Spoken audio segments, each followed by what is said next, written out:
I'm Chris. I'm Steve. And we're talking about some deep shit.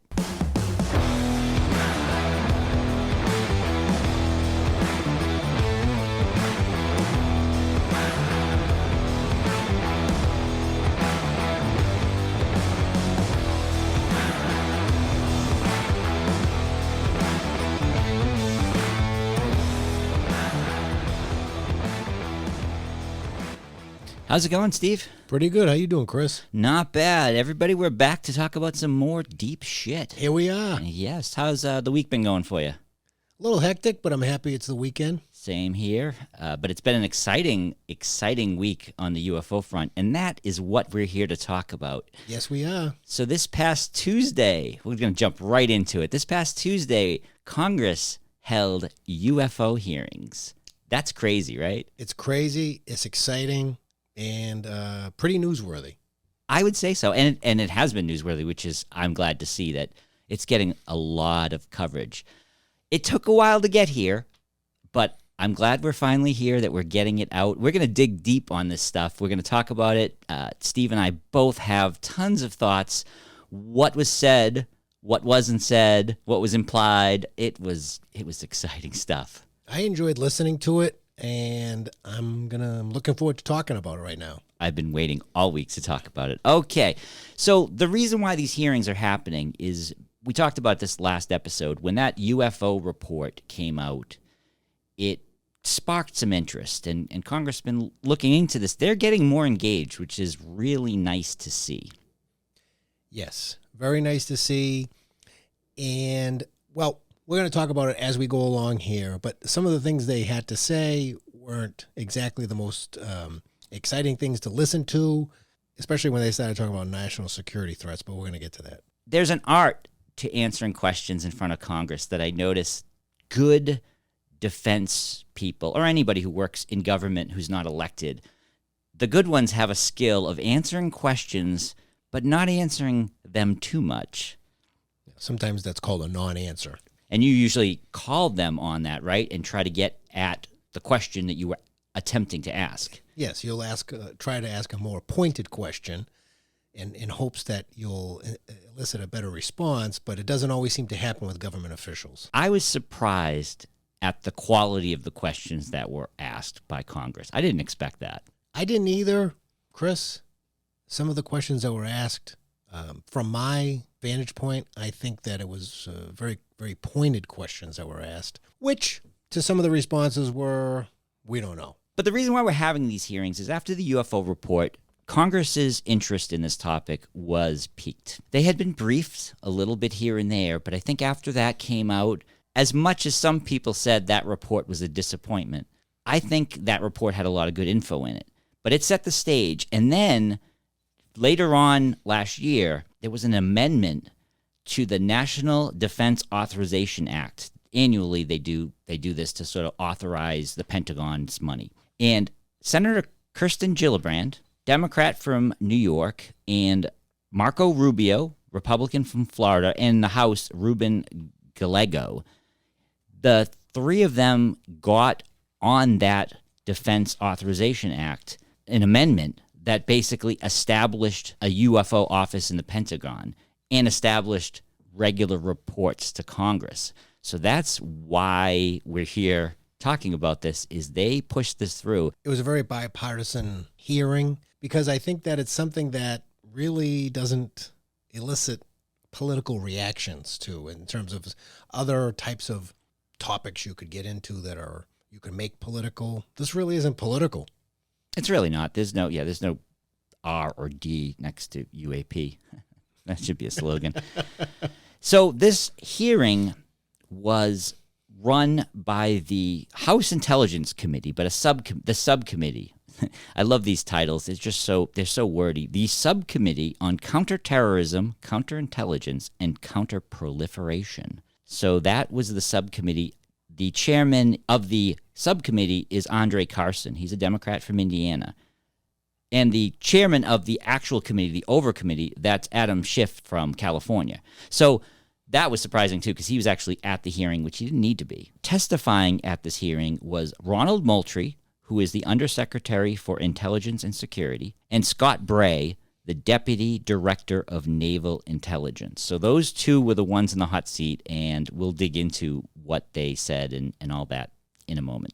Chris, I'll say that the people they had testifying, Moultrie and Bray, we're talking about some heavy hitters from the military. The department that the Pentagon has to investigate UAPs, they had established this department right before that Defense Authorization Act went through, because that act required them to establish an office.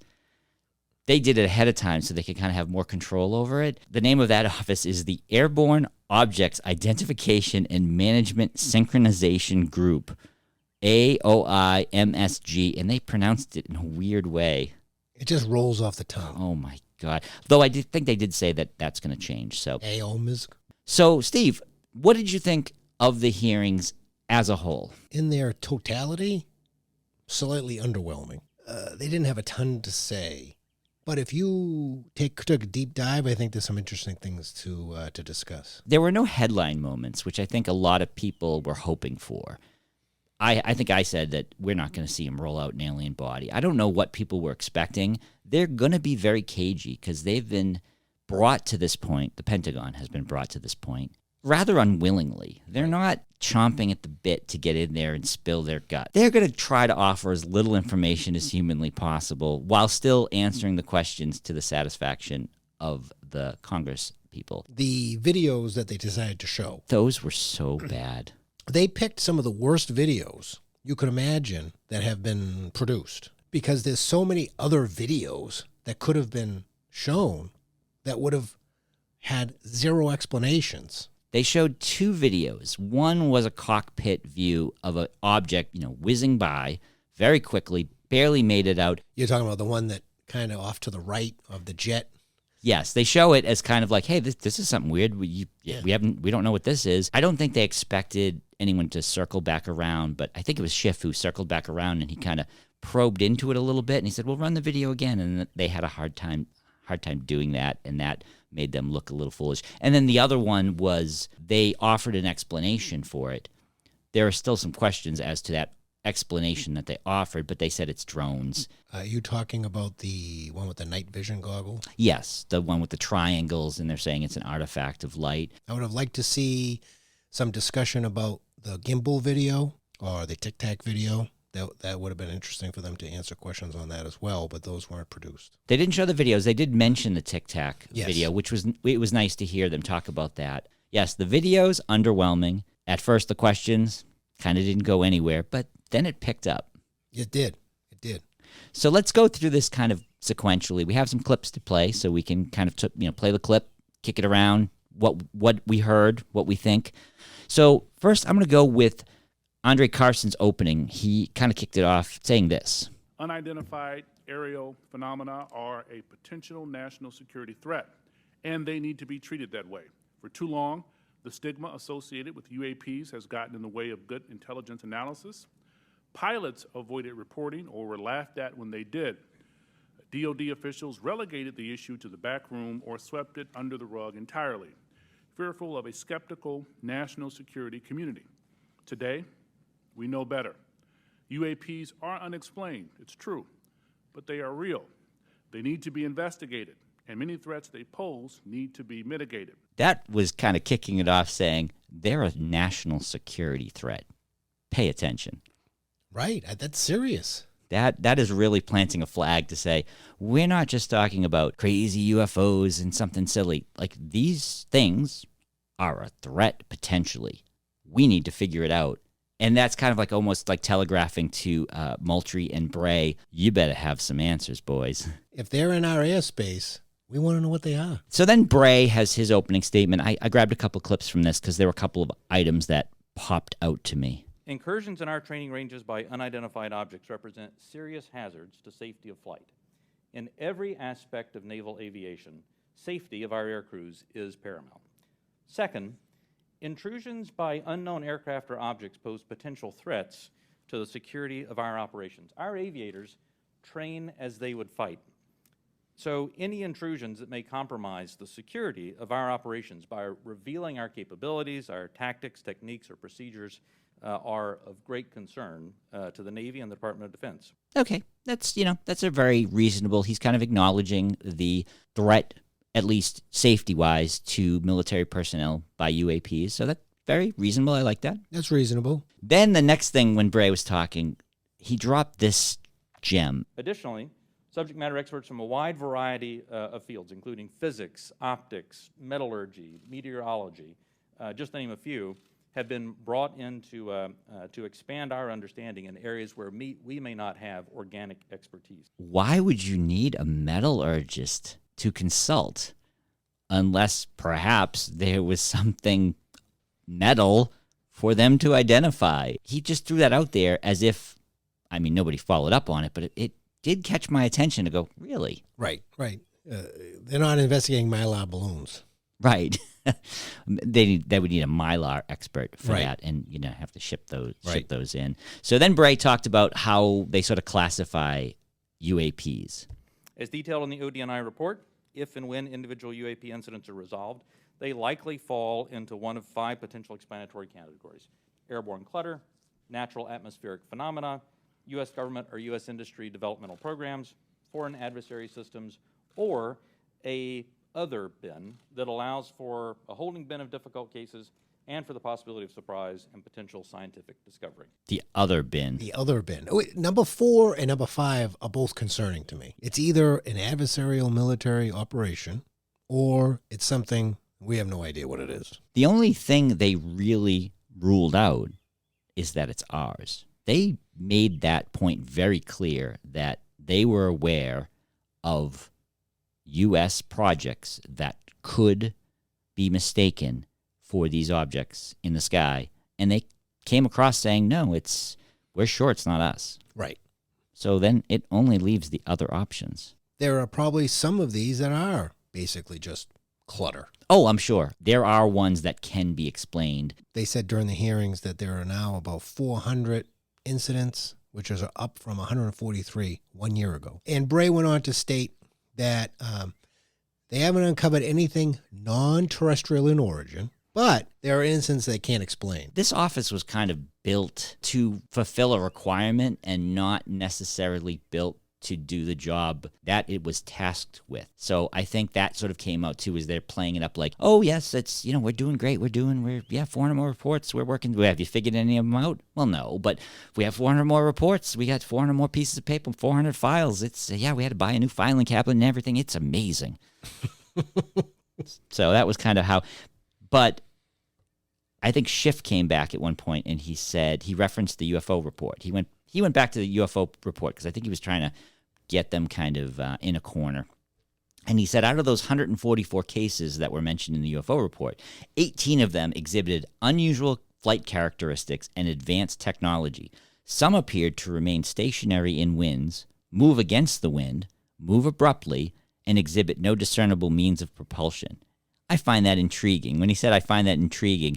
And then he says, do our adversaries have any technology? Can they move an object without any discernible means of propulsion? And I think that question sort of took Bray by surprise, and he kind of stumbled a little bit, and then he was like, well, I'm not aware of any adversary that can do that. But a lot of those are sensor malfunctions and optical illusions. He tried to immediately sort of minimize those cases of the 18 cases that exhibited those bizarre characteristics. So I thought that was a little bit of decent tap dancing on his part. There's a lot of sidestepping. They were so good. These guys were good as far as answering questions without really giving too much away. Yeah, the question that Schiff came back with was for the video that you showed where you said, oh, it's drones. And Schiff said, oh, so have you gotten some drones and filmed them with a camera? Basically, have you reproduced this optical effect that you say that we're witnessing here? And his answer was basically, well, we haven't, but we're aware of studies that have done so. So the word studies can be very broadly applied. So I would like to know, I wish somebody would come back and say, oh, so you have specific studies where, because I have a feeling it's it's not a study. I think it's a theory that I've heard some people out there floating. Mick West, who's a big he's a big UFO skeptic. Yep. So he floated this theory that those were drones, and he explained why that was the case. And others have come back and gone through the footage and refuted his hypothesis. But if his hypothesis is the study they're quoting, it's just like you're answering a question with a non-answer, kind of like, oh, we know this has been done. Somebody thought of it. Because he said study. He didn't say, like, he said, he didn't say we did it. If he had said, we replicated this, okay, you replicated it. But the way he sidestepped that and goes, well, we're aware of studies that have. All right. Are we talking still about the night vision goggle one? Yes. With the blinking Yes. triangles? I've seen some skeptics say that they're nothing but airplanes. And Yeah. it's just the way that the light is captured with the night vision goggles and makes it look triangular. But again, Chris, I'd love to see somebody replicate this and we all could look at it and say, yeah, you're right. It's just an airplane or it's a drone. And then my other question is, why is there a drone right above the military guy? Right. I mean, if they are just drones, then why were they not identified or captured? Or because they leave it in that bucket of these things flew over, we couldn't identify them, implying that they got away, because if they hadn't gotten away, they would be identified. So doesn't that open up the question of, well, if drones are flying around over our ships and they're doing that with impunity, what are you guys up to? Right. I also would like to know where that ship was, because I have heard someone say, it might even have been Lou Elizondo, well, where do those drones go? Drones can't fly hundreds of miles. Drones can a short distance. So if there is a drone, there is a vehicle nearby that launched that drone. And presumably those drones will go back to that vehicle to return to wherever they came from. So an adversary or someone got close enough with a vehicle to launch drones over our Navy ships, look around, fly away, get back to wherever they came from, and we weren't able to stop it. That alone should kind of make us go, wait, what are you guys doing there? Yeah. There's been a lot of reports about this is a drone, that's a drone. But when you talk to people that are drone experts, they say the drone can't go out there that far, 200 miles, 100 miles out from the nearest landmass. So you're right. There have to be a ship out there. And there's no reports of a ship out there not having to do with the U.S. military that could be manning such a drone. Right, because a lot of times we're talking restricted airspace. Yeah. So if there is a ship somewhere launching drones, why are they not detecting it? It can't be that far away because, like you said, those drones can't go hundreds of miles. I don't know what their operating range is. I certainly know the commercial ones that are available don't go that far. Well, let's put it this way. If there's a battleship or a aircraft carrier, what have you, a couple 100 miles off the coast of California, and there's an unknown airplane that decides to start flying around it, there's a problem. They'll shoot it down. They'll shoot it down. So now the response is, it's just a drone, but we don't know where it's from. It doesn't make any sense. Why didn't you just shoot it down? It's still concerning. It's just a drone? Okay. Well, what's it doing? Whose is it? Who launched it? Right. Why are you not concerned about it? Why do you just keep fluffing it off that's a drone? I don't know how confident that they were that they would really be challenged at this hearing. I think a lot of times in these defense hearings, they don't really challenge them because they're trying to get the money for them. They're, especially if they're hawkish and they want to, military and they want to support the military, so I think defense people, and I could be wrong, but I don't think they get challenged as much as they should. So I don't think they were expecting too much resistance from Congress on this. I think they were just kind of expecting, some questions about that they could answer with kind of half answers like this. And I guess they did get away with it to a certain extent. After the hearing, they were going to have private hearings. What's so private if it's a Mylar balloon? Although my understanding from some of the Congress people is they weren't even that pleased with with the classified hearing. They felt there was some evasion by the Pentagon on a lot of their questions, even in the classified briefing. Well, that's understandable. But I can only venture to guess that they were talking about, we talked about those 5 classifications before. I think they were talking about number 4 or number 5. Right. They had to, because why would they even care about the first couple? Right.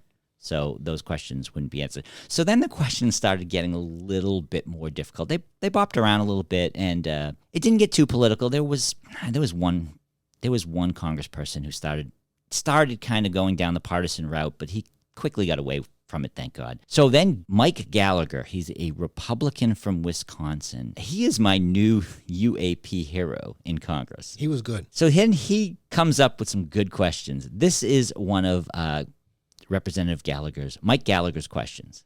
Mr. Moultrie, as the chairman mentioned, DOD had an initiative to study UFOs in the 1960s called Project Blue Book. It's also been well reported in our briefing and in other places that we have more recent projects, specifically ATIP.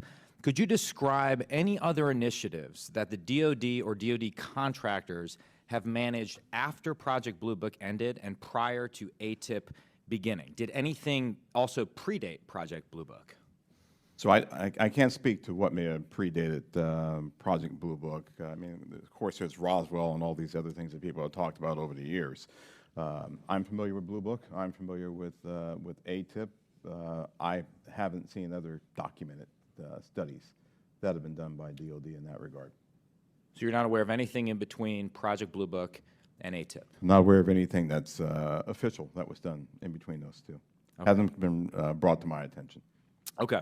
Additionally, are you aware of any other DOD or DOD contract programs focused on UAPs from a technological engineering perspective? And by that I mean, are you aware of any technology initiatives focused on this topic other than initiatives focused on the individual case investigations? I am not aware of any contractual programs that are focused on anything related to this other than what we are doing in the Navy Task Force and what we are about to launch in terms of our effort. Same question for you, Mr. Bray. Same answer, not aware of anything outside what we are doing in the UAP Task Force. So just to confirm, you're not aware of any technology or engineering resources that have been focused on these efforts besides what we've mentioned today? Once again, I'll say no contractual or programmatic efforts that are involved. The reason why I qualify it that way, let me qualify it that way. I can't speak to what people may be looking at in the department. Somebody says, I'm looking at something that may be unidentified, and I can't speak to that.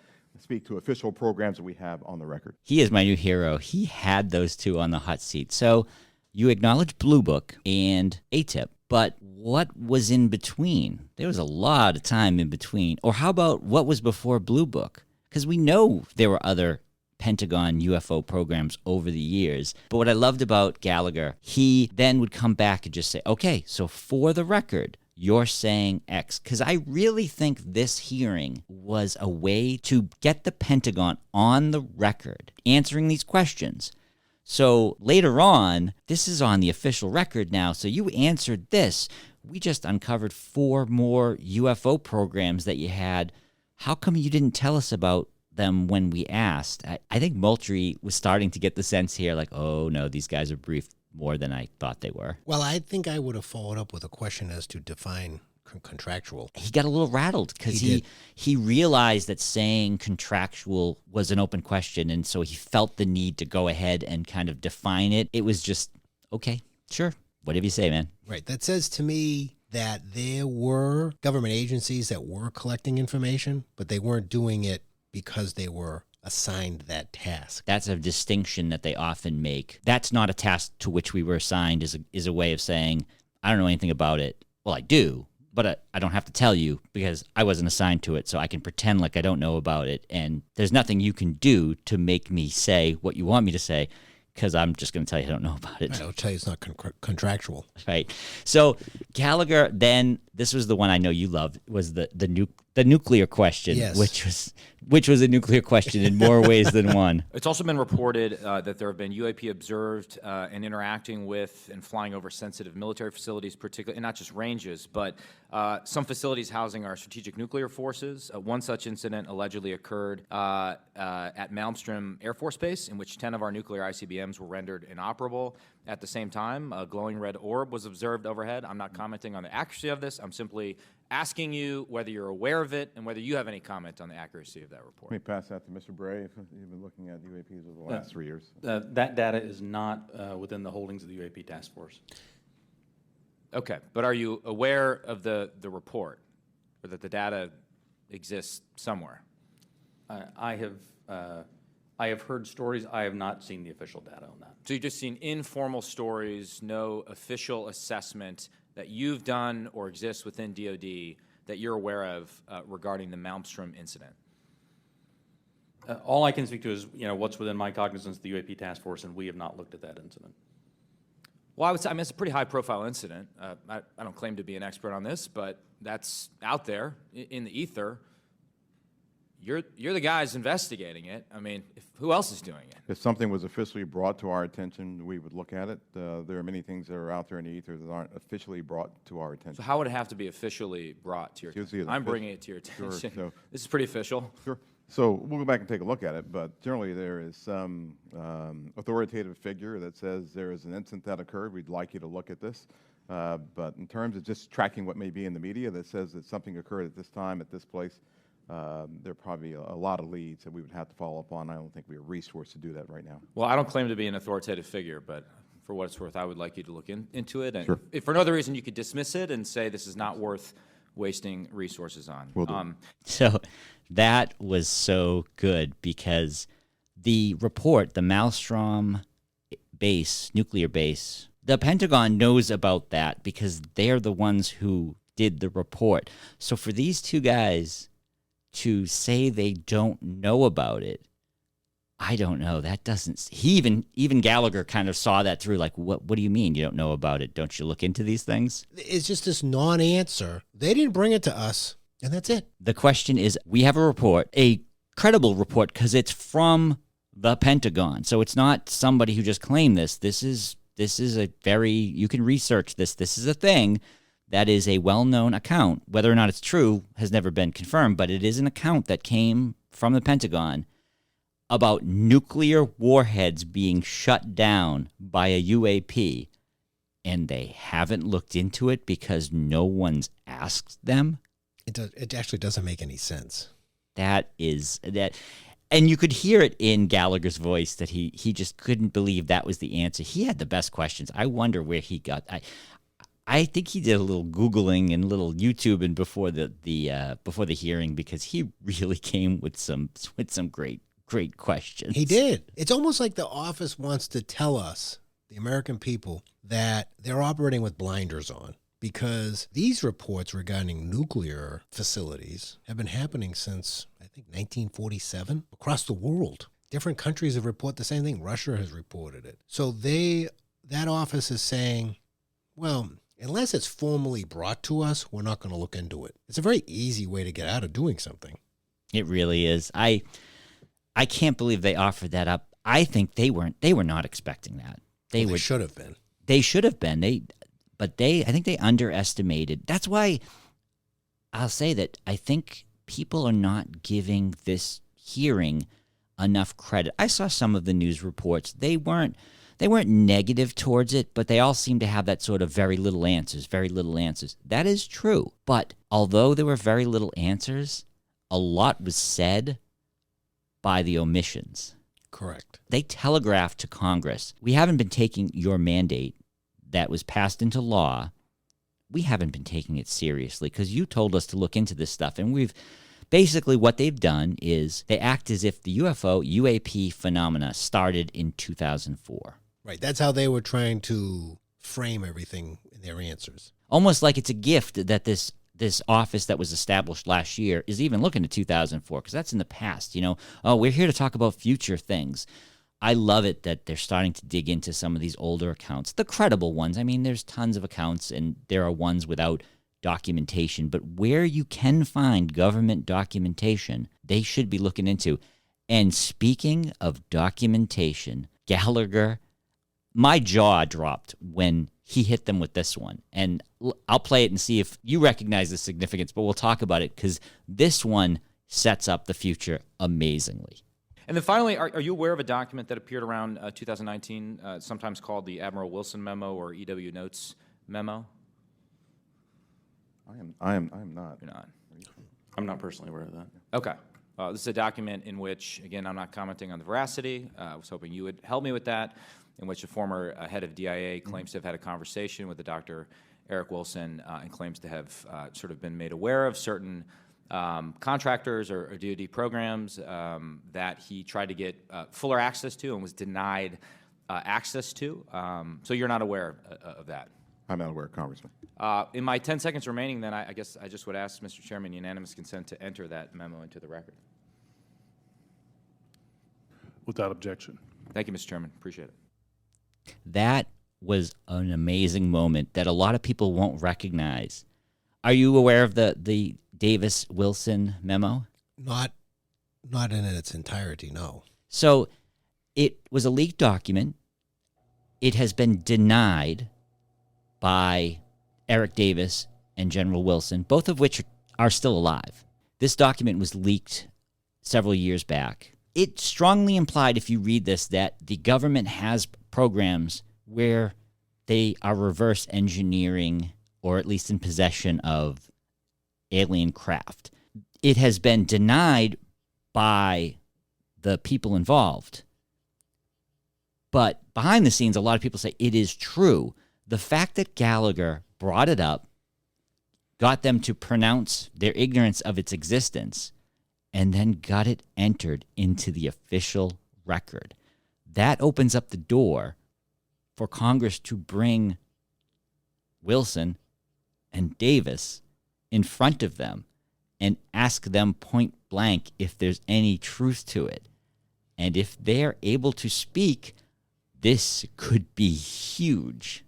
It's amazing, actually. I think the members of the committee did say that they have met with pilots. They are meeting with people outside of the Pentagon. They're getting their own information. There will be more hearings. This is not the last one. This is setting up the next bunch. The next hearings could be as soon as a couple of months because in August, Congress breaks for summer. And then when they return, they're going to be really into the midterm elections. Yep. If Congress wants to get any momentum on this issue, they will want to get at least a hearing, possibly hearings, in as quickly as possible to keep the momentum going. I would not be the least bit surprised if we see another hearing popping up and they're going to dig deeper. But the fact that he went there, It's amazing. the fact that this document has been out there for a bunch of years, leaked, it didn't come officially, so its provenance is in question. Is it real? The people mentioned in it say it isn't real.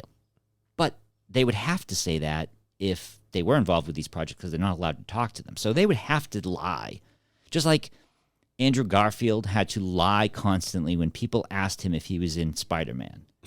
How many interviews did he had to lie? He was contractually obligated to not reveal his existence in that movie until it came out. So he had to sit in front of reporter after reporter and basically bold-faced lie. I don't know anything about it. I am not in that movie. That's how it works when you have a contract that if you're told to be silent due to contractually, that supersedes everything.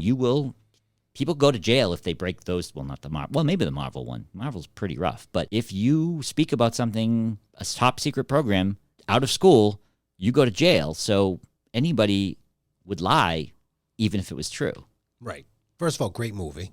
Oh, that was an amazing movie. Second, I guess you'd have to look at the contract itself that the person has entered into, but maybe they could get away with saying, I can't comment on that without actually just lying about it.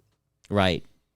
That's true. I wonder if the distinction is there, whether or not they can just say, but oftentimes when someone says no comment, that kind of confirms it. Telegraph. Like if you ask someone, did you do such a thing? Either they did or they didn't. If they didn't, they say I didn't. If they say no comment, well, you guess you did then. Right. Well, it's inferred. So the fact that Is it inferred or implied? I always get mixed up with I that. don't even know the difference between those two. I just count on Grammarly to tell you. correct my writing and make sure I use the proper words, but I don't really know. But yeah, he would not have brought that up unless he had conversations, unless he had a reason to believe it was relevant. It would be interesting if they could bring those two in to just go over the document line by line and just ask them questions methodically through the document. I would love that. If that is a hearing that they end up doing, I will be there for it because those are questions. Dr. Eric Davis is one of those people that is mentioned in a lot of things. He's very tight-lipped about what he's done, but he's been involved, and he's working in aerospace now. He has contracts. There's something going on with him, but the fact that he brought that in, is amazing. I saw Mike Gallagher, Representative Mike Gallagher. I saw him on a news interview, and he was with another subcommittee member, Raja Krishnamurthy, I think is how it's Krishnamurthy, a Democrat from Illinois. Again, I loved how it was Republican and Democrat. They were on the same side in this. He had a pretty good question for the witnesses. Thank you, Mr. Chair, and thank you to both of you for appearing today and for your public service. First question is, there have been no collisions between any U.S. assets in one of these UAPs, correct? We have not had a collision. We've had at least 11 near misses, though. And maybe we'll talk about those 11 near misses or any place where there's close proximity. I assume, or tell me if I'm wrong, there's been no there's no communications or any kind of communication signals that emanate from those objects that we've detected, correct? That's correct. And have we attempted to communicate with those objects? No. So we don't even put out a alert saying, U.S.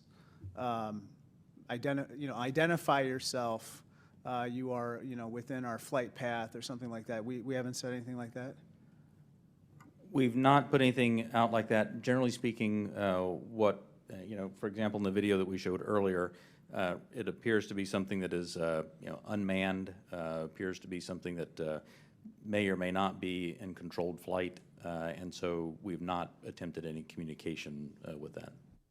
So, first of all, 11 near misses? And how do you classify what a near miss is? And how is it different from a near hit? Right. But the That's fact, true. but the fact that there's 11, that's saying these vehicles, these unidentified vehicles, have come close enough to assets in the sky. And they didn't clarify whether it was military or civilian, because there have been reports of civilian aircraft having near misses with these sort of things. The fact that they're confirming, the Pentagon is confirming 11 near misses, and they haven't tried communicating. Don't you find that kind of hard to believe? Like, if a vehicle of some sort was, if a boat, if a ship came in, they would probably radio it and say, identify yourself. And if you don't, we'll blow you out of the water. Things are flying over and you're not even attempting it. It doesn't make any sense. It doesn't make any sense at all. And I know that Bray basically said, well, we think they're all unmanned. How do you know that? If it's in a flight pattern, how are you making the determination if it's unmanned or not? I mean, I guess size could be a function of that, but even if it was unmanned, if you're trying to communicate, you'd think if they're controlling it, then any communications it receives would also go to the source. So why wouldn't you try? He goes on later to ask him, too, have you shot at any? And Bray comes back and says, no, we haven't. And so, okay, so you don't know what they are. They didn't identify themselves. They're flying over our military assets. But you didn't try to communicate and find out who they are, and you didn't shoot at them? I find that difficult to believe, because I know if I came close to one of those military assets in a civilian vehicle, they wouldn't hesitate to blow me away. Well, it's interesting when you say that, because do you remember, when was that, Chris? 2 years ago, 3 years ago, when there was that big push to say we're all gonna bum rush Area 51. Oh, yes. And then the military finally came out and said, if anybody tries to do this, we're going to be meeting you with resistance. Right. Basically saying, if you cross that line, we will shoot you. Unless you're a UAP and you fly over, then that's fine. We're not going to talk to you, and we're not going to shoot at you. Yeah, that was amazing. That, like I said, so many of their non-answers were answers in and of themselves. Like they were kind of painting themselves in a corner now. So basically, if a report comes out that Congress gets a hold of, refuting that statement and saying, no, the military at one point did attempt communication, did attempt firing on one of these UAPs, they'll come back to this and say, we asked you point blank, and you said there were no cases like that. They'll say, well, that wasn't brought to us. Right. Or they'll say, well, no, I meant the UAP task force. Both of us, we didn't try to communicate or shoot at a UAP. Because that's what Right. they've been using a lot. And the fact that the question didn't clarify that. He felt safe giving that answer because if he was ever called on it, he would just say, well, I'm speaking about the UFO task force. It was only that other question where it was asked, you were the military at large, and he made a point of saying, the UAP task force doesn't have any exotic materials. The question was open, so I guess it left him room to wiggle. Right. And when Bray and Moultrie, too, when they were giving their answers, they use words generally, most of the time. It's a sidestep to some of the larger issues, I think, because some of their explanations don't jive with some of the reports that we've seen in the videos we've seen with the different types of cameras or radars that show objects that are clearly flying with some sort of propulsion against the wind. And these objects, why would they not be tried to be communicated with? Yes, it strains credulity to believe that they have not tried to either communicate with them or shoot at them. I find that hard to believe. And I find it actually concerning because if they knew it was something from a foreign military, an adversarial military from wherever you want to say, China, Russia, whatever you want to say, they knew it was from those countries, they'd probably shoot at it if it was coming within our airspace that close to our border. And the fact that they don't, I think that in itself gives you some information of what they think about it. So finally, they moved on to a topic I know you hold near and dear, which was they referenced the Tic Tac UFO event from 2004, Commander Fravor, that we talked about so much in our first episode. We did, and I can't get enough of that. So, yeah, there was a very pointed question about that from Representative Eric Crawford, Republican from Arkansas. I was so happy to hear him ask this question. Do we have an example? Can you cite a specific example of an object that can't be explained as having been human-made or natural? I mean, the example that I would say that is still unresolved, that I think everyone understands quite well, is the 2004 incident from Nimitz. We have data on that, and it simply remains unresolved. Does not mean it resolves to being something, right, that is easily explainable or obviously it resolves to being something that is difficult to explain. But I can't point to something that definitively was not man-made, but I can point to a number of examples in which remain unresolved. Gotcha. Wow, so that was a roundabout way of saying, well, we don't know what it is. The fact that they brought up the Tic Tac, though, they say, why didn't we see another video similar to that? Why were you showing us this crap? There are instances like that you could have brought us. I don't know. It was a nice way of referencing that. Yes. The video that they say they cannot explain somehow is not the video they want to show. Right. Good on Bray that he offered that up because it was a very broad question. He was just asking, do you have other instances? But he brought one up that we already know about. Right. Like, I'm glad it came up, but it would have been nicer to hear about a new one. It would have been nice to have some follow-up questions. on that exact topic. How do you explain the different movements of that object? How do you explain these two people watched it? How do you explain this? How do you explain that? I would have liked to see some questions like that as follow-ups, but unfortunately they weren't. I wonder if they don't want to go too hard too fast. Like they want, there's a certain logic to letting them dangle a little bit, letting them dig their own grave. Because yes, they could have come in with all sorts of questions, but then I think they would be accused of being antagonistic towards the Pentagon. Like the Pentagon could actually spin it to make Congress, make the subcommittee, the representatives on the subcommittee, make them the bad guys because the questions were unreasonable. So I think maybe going in a measured way and asking some very pointed questions and getting their answers and not pushing on them too much, but I'm sure their answers are noted and are being verified. And that's when the magic will happen, is when they come back for future hearings. If they can point to something that they point blank asked and was answered with an untruth, they're really going to be able to put them in a spot to start prying some information out of them. That's true. That's true, Chris. So it wasn't the hearing that people wanted necessarily, but I think people's expectations were unreasonably high.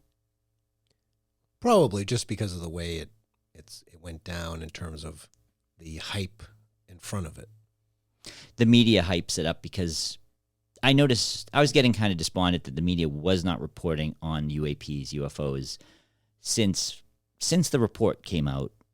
Was the last time was really like a flurry of news reporting on it. And then it got kind of quiet. It would pop up every now and again. There was some good work being done. But generally, the press moved on. But this brought them right back in. I've seen more coverage, and not negative coverage. I've seen more even-handed. I don't necessarily want positive coverage. I just want even-handed. Please spare us the X-Files music. Please spare us the snarky jokes and just give us the facts. And I've seen a lot more stories like that on these hearings, and I think they did a lot for the topic. And I get people, ufology as a field gets frustrated because it's been a long time and little answers, and they get a little salty when things take longer than they think it should. They think it should all be out yesterday. Yes, but we got to get at it little by little, and this was huge. You're right. It needs to be a measured approach. It's much more reasonable. You're more reasonable than I am, Chris. But I think that the measured approach, and I agree with you, the news outlets that you see, it's not so jokey when they're talking about it. Well, some of them are, but a lot of them aren't. They're talking about it because Congress is talking about it as it could be a threat to this country. And that's something everyone takes seriously.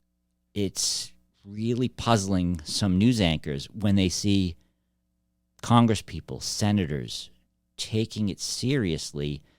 They start to question, hey, maybe we should be taking this a little bit more seriously. It's an interesting awakening to sort of witness because I think it's going to bear fruit in the long run. I think all it's going to take is some really good reporting to dig into some of these things and start to uncover some of the inconsistencies and some of the things that the Pentagon has said that don't quite match up with other things that were said.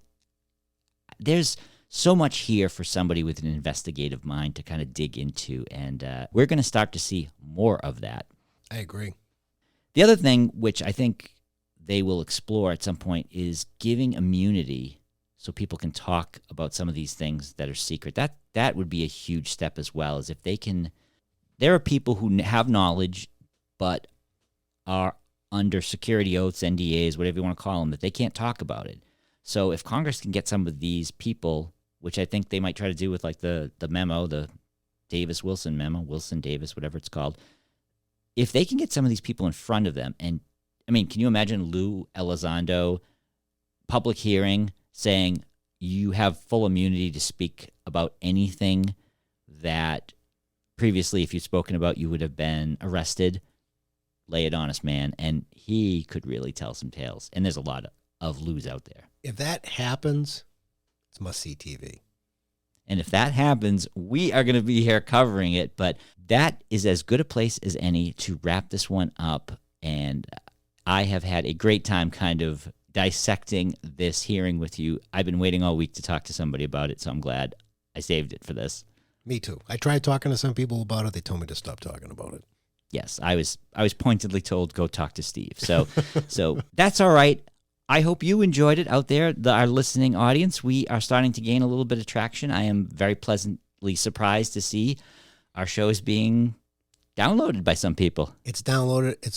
We've had downloads now from Washington State, so we're across the continent, and we also have a download from Australia. Yes, that one random download from Australia. Boom. That is amazing. We're international. That is so cool. So we'll be back at you soon with dissecting something else. But until then, I'm Chris. And I'm Steve. And this has been some deep shit. Yeah!